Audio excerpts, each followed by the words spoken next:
అజ్ఞానం అన్న నిద్ర ఏదైతే ఉందో దీని నుంచి లేవడం అంటే నేను ఆత్మ అని చెప్పి తెలుసుకుని అమృతం లివేళ్ళ ప్లస్ మృతము. సో మృత్యు దేనికి ఉంది? దేహానికి ఉంది. సో ఆ దేహమే లేని స్థితి అని అంటే ఆత్మాన్న స్థితి. అంటే ఈ ఆత్మాన్న స్థితి ఏ ఉదయమో 4-5 5-6 ఉండే స్థితి కాదు. ఇది నిరంతరం ఉండాలి. హద్దులోకి వెళ్ళిపోద్దు. బాబానే చెప్పారు కదా అమృత వేళ చేయమని. బాబానే చెప్పారు కదా 2 గంటలు చేయండి, 4 గంటలు చేయమని.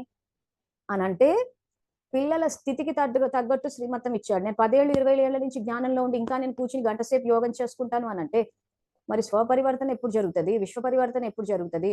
సో గంట సేపు కూర్చుని 4-5 యోగం చేసేసి 5-6, 7కి నిద్ర తీసేసి మళ్ళా తర్వాత ఏవో పనులు చేసేసుకుని నిద్ర సరిలేక రోజంతా ఆవలింతలు తీసుకుంటూ క్రమశిక్షణ అన్నది లేకపోవడం వల్ల.